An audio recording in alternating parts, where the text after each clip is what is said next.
How much money would you pay for a watch you can't put on your wrist or even feel? $1,000, $10,000 or more? How does the thought of adorning your digital self sound? Honestly, the world is way cooler than it was 10 years ago in a nerdy, virtual way. Now, we live in a decentralized world that luxury brands are leveraging on. Yes, a number of luxury brands have gone into the decentralized culture through NFTs, Metaverse, and crypto trademarks. But has Rolex also taken a step into the future? Before we share the latest info on Rolex and the Metaverse, let's go back to our money question. How much money would you pay for a watch you can't put on your wrist or even feel? $1,000, $10,000 or more? Even if the answer to all these questions are no, the watch business and many of its customers are suddenly facing the possibility that they are not. There are indications that the Metaverse and NFTs are well on their way to the watchmaking industry. Even though knowledge of the internet's new frontier is in its infancy, luxury brands are entering the Metaverse. For your information, NFTs, or non-fungible tokens, are unique digital assets registered on a blockchain and traded like any other product or commodity. In the Metaverse, everyone has the gift of freedom. We are free to live without worrying about diseases, people discovering who we are, or anything of the sort. Now, there is a mad dash among luxury manufacturers to get in on the trend. Dolce & Gabbana, a constant in the unpredictable world of high fashion, recently sold its debut NFT collection of 9 pieces, titled Colisean Genesee, for a staggering $5.7 million.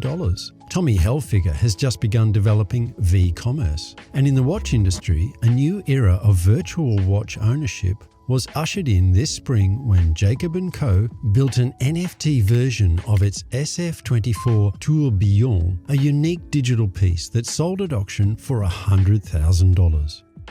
People, a new dawn has finally arrived. It's possible that at this point you're asking why people are prepared to spend thousands of dollars on watches that they can't even put on their wrists. And you might be wondering why high-end watchmakers who advertise themselves based on the time-tested traditions of mechanical workmanship would even consider making NFTs, which are also known as virtual timepieces for avatars. Since we are becoming completely honest with you, we don't know the answer. All that we are aware of is the fact that it is occurring, and that it is occurring very quickly. The emergence of the opulent Metaverse has been long anticipated by the knowledgeable. According to projections made by Morgan Stanley, the market for virtual luxury goods could reach a value of $50 billion by the year 2030. Several well-known figures within the sector are also rallying behind it. Kevin O'Leary, a Canadian businessman and watch collector who is best known for his recurring role on Shark Tank, the American version of Dragon's Den, has announced that he will begin minting watch NFTs for the secondary market in July. In addition, he is funding a white paper to standardize a watch NFT protocol. Kevin O'Leary is best known for his appearances on Shark Tank. He states that the encrypted scans of the dials will be saved alongside the actual object and serve as digital authenticity certificates. These digital authenticity certificates can be used for a wide variety of purposes, including inventory management, financial transactions, and insurance claims. There is a chance that the market will decide whether or not these things have value on their own.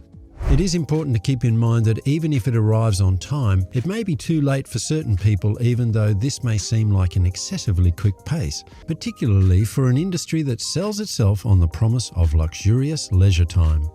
Why?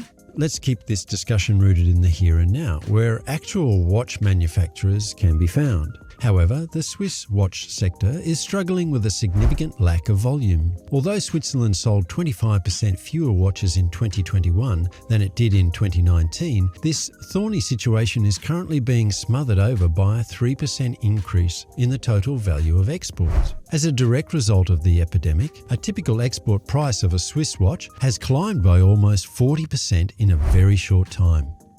Having said that, it is impossible for this tendency to continue indefinitely. So how confident should brands be about their future? What are the possible outcomes if the volume continues to fall? It is estimated that by the end of this decade, Switzerland will only be exporting 10 million watches, down from its current level of exporting approximately 15 million watches.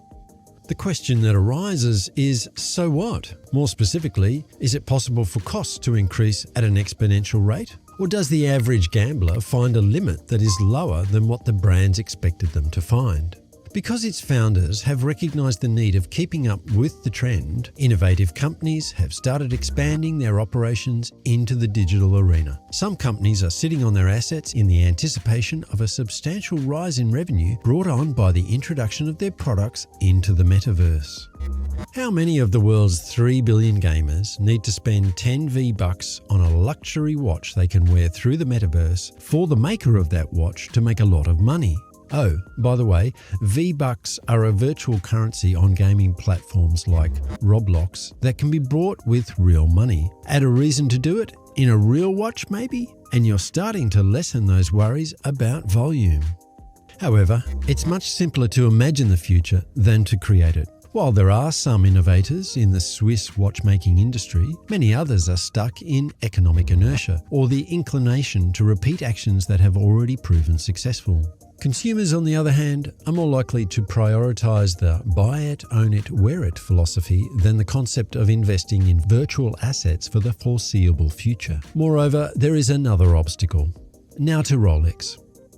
But here's the craziest part. Rolex applied to register a trademark that includes non-fungible tokens, the Metaverse, and cryptocurrencies. Even trademark attorney Mike Condowdy tweeted the latest information. In the trademark application that was handed in on the 31st of October, there was mention of plans to offer. Therefore, everyone would be having everything from NFTs to NFT-supported media to NFT-based markets to internet-based auctions of tangible objects to keys and cryptographic exchanges, as well as the use of virtual currencies and the transfers of those currencies. The blockchain software that Rolex will make available for download will feature support for digital collectibles, tokens, and NFTs. Rolex plans to make this software available shortly. Other services include the distribution of digital data that has been confirmed by NFTs and are available for download, software that may be used as digital wallets, and cryptographic keys that allow one cryptocurrency to be exchanged for another. However, that's not the end of it.